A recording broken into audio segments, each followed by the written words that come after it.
Ladies and gentlemen, it gives me great pleasure to welcome you today to the Implementation and Assessment Group meeting of the Global Initiative to Combat Nuclear Terrorism. I request Dr. S Jaishankar, Foreign Secretary, India, to kindly address the gathering.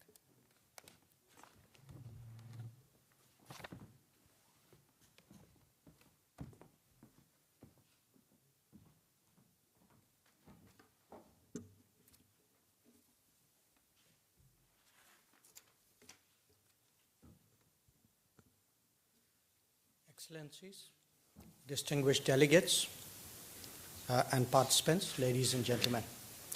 It gives me great pleasure to welcome you to the 2017 edition of the Implementation and Assessment Group meeting of the Global Initiative to Combat Nuclear Terrorism. At the Nuclear Security Summit held in March 2016, Prime Minister Modi had announced that India would host this event. It is the first occasion that a GICNT meeting is being held in South Asia, and my country is very proud to be associated with this initiative. The power of the atom is wondrous. It has benefited mankind in myriad ways. The scientific community has played a vital role in harnessing nuclear energy and radiological sources for societal needs. The ancient Indian philosopher and sage, Kannada, propounded the concept of the atom in the 6th century BC.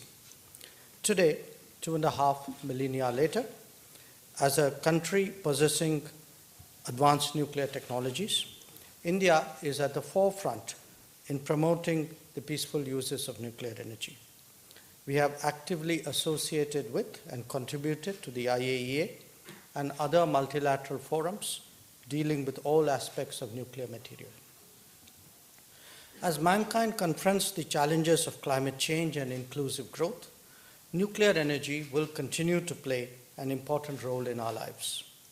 India and many other nations have built their developmental strategy on that premise. In fact, it is our expectation of predictable and affordable access to civilian nuclear energy that is the basis for our commitments under the Paris Agreement for 40% non-fossil power generation capacity. On the other hand, the negative consequences of atomic power also cannot be ignored. The world has witnessed the immense destructive power of the atom. We hope that such horrors will never be repeated and cannot overstate the importance of countries with nuclear weapons to be responsible. Events that have unfolded around us, more so in the last couple of decades, have highlighted that terrorism remains the most pervasive and serious challenge to international security. If access to nuclear technology changes state behavior, it is only to be expected that it would also impact on non-state calculations. Nuclear security, therefore, will be a continuing concern, especially as terrorist groups and non-state actors strike deeper roots and explore different avenues to spread terror. Developing a comprehensive global response is the highest priority.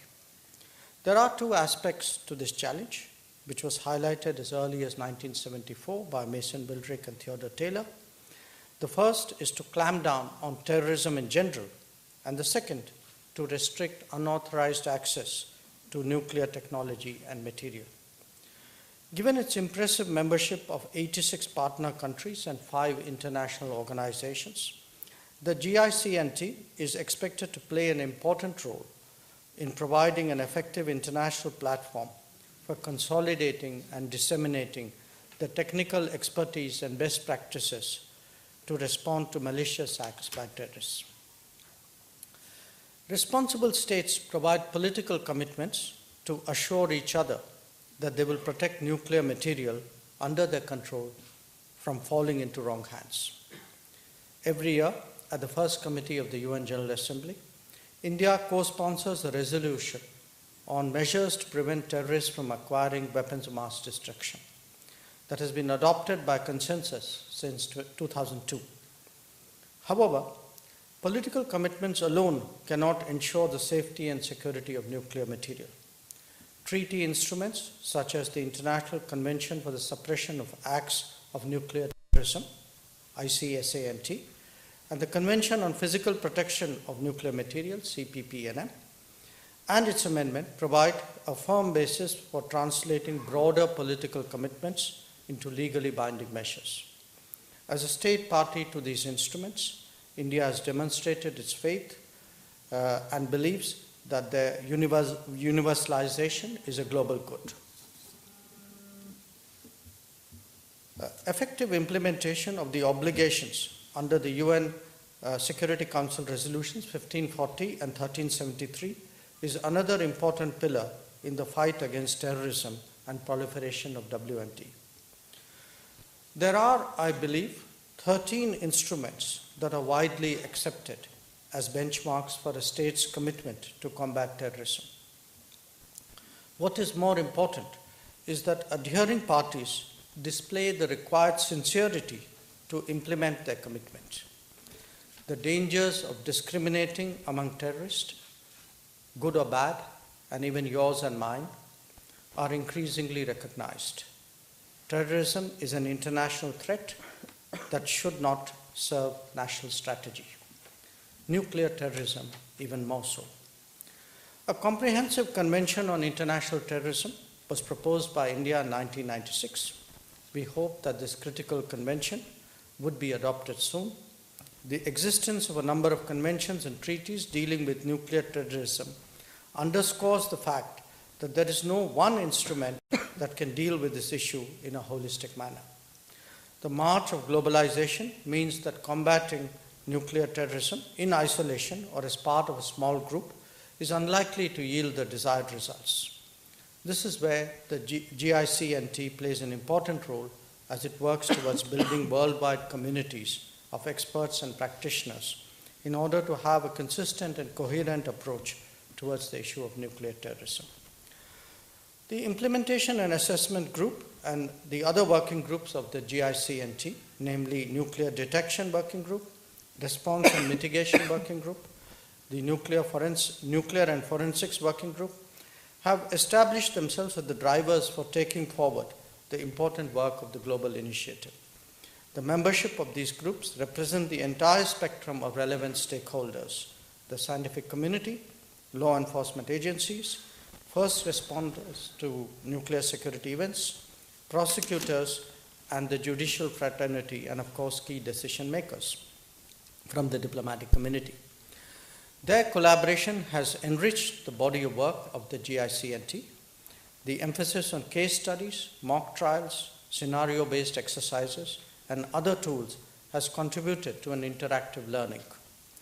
More importantly, it has built a network of experts and practitioners who are available to help each other at short notice.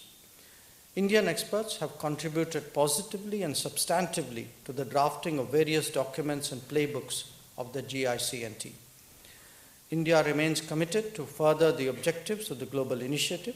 We have been contributing to the Nuclear Security Fund of the IAEA, India's Global Center for Nuclear Energy Partnership, GCNEP, is available to interested states for training courses and capacity building programs in the field of nuclear and radiological security. I'm confident that your deliberations over these 3 days will help prioritize future action plans for the working groups of the GICNT and prepare for the upcoming annual plenary in Japan. I also hope that you have time to explore this historic city and experience its rich culture. In concluding, I would like to thank the co-chairs, the Russian Federation and the United States, the IAG coordinator, the Netherlands, and the GICNT Secretariat, whose help in preparing for this event has been unstinted. I wish the meeting all success. Thank you.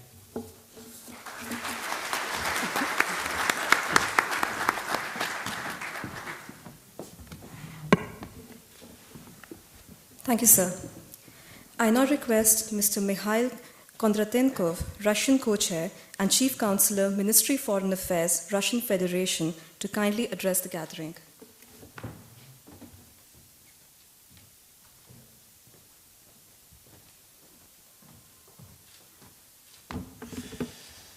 Distinguished ladies and gentlemen, dear colleagues, on behalf of the Russian co-chair of the GICNT, I would like to welcome you at the IAG meeting in Delhi. This meeting we have in the country with very developed nuclear power, with big plans for further development. We highly appreciate the Indian achievements in this sphere. We highly estimate Indians' contribution into GICNT and to combating nuclear terrorism in the world. And of course, we highly estimate the initiatives of the Indian government in this sphere. I would like to thank all the Indian team, the Indian Ministry for Foreign Affairs, especially Dr. Jaishankar, for his efforts for organizing this meeting.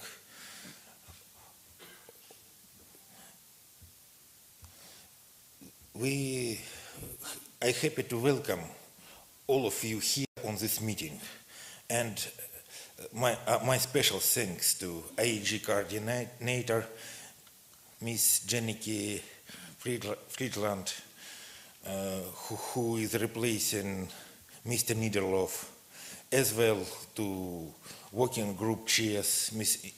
Itimat Sophie, Mr. Kari Pirayarvi. My special welcome to David Hill. Thank you for returning to the initiative. We would like to welcome all the experts, all of those who made a long trip to come here, and I hope that our work would be successful. Now we have quite new subjects for GICNT, like security of radioactive sources, like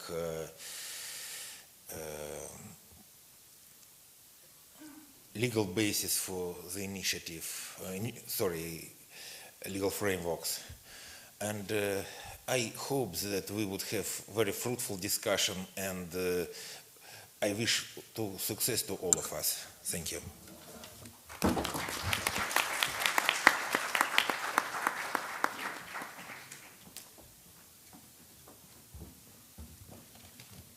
Thank you, Mr. Kondratenkov. I now request Ms. Christine Martin, U.S. Co-Chair and Coordinator GICNT, U.S. Department of State, to kindly address the gathering.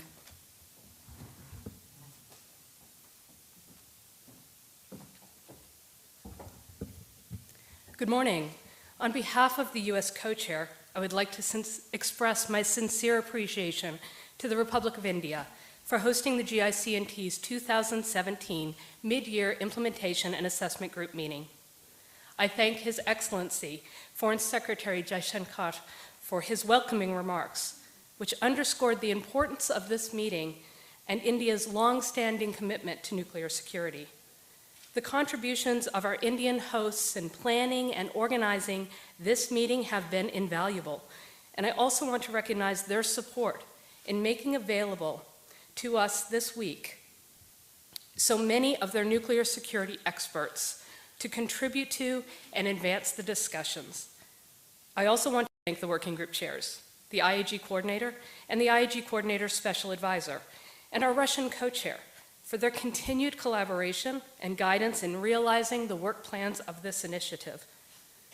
Finally, I welcome and thank you all for traveling to India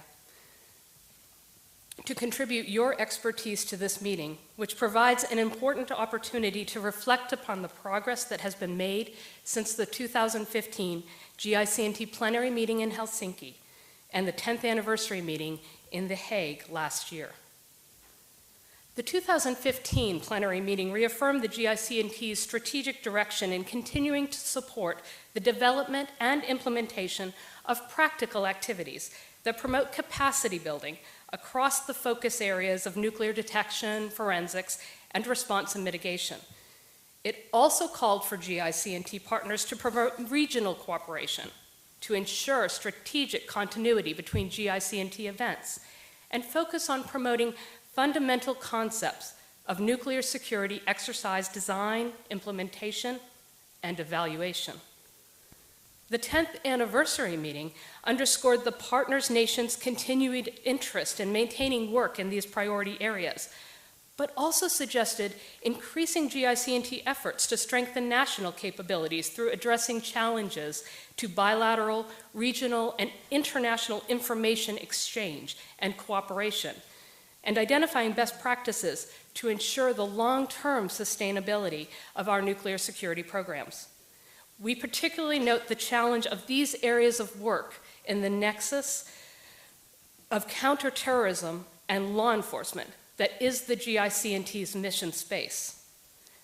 Senior leaders in The Hague also recommended GICNT consider developing specific activities in the areas of legal frameworks for nuclear security and radioactive source security, and they promoted further GICNT outreach to the law enforcement communities, such as police, investigators, and customs and border officials.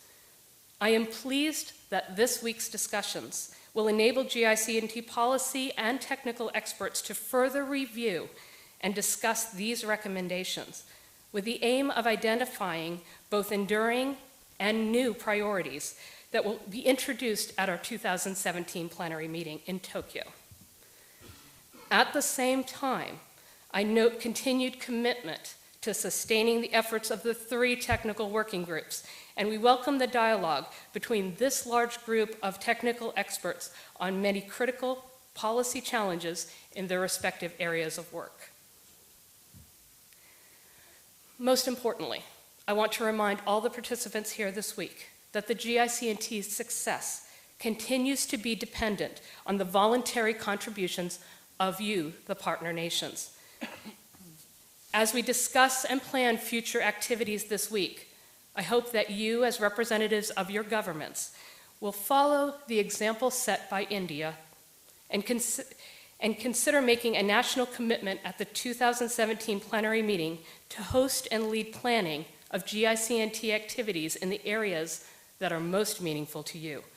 I hope you will find inspiration for such commitments in the discussions here this week. Thank you again to our Indian hosts for their tremendous leadership and expertise, and thank you all for your continued support and your contributions to the global initiative to combat nuclear terrorism. I wish you all a very productive week.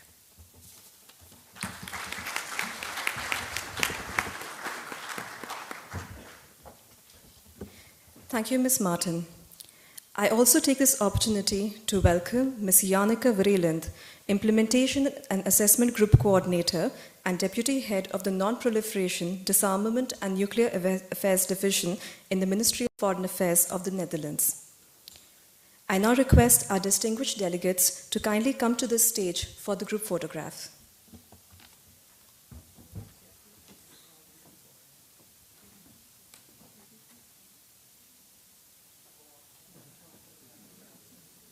We have to move that.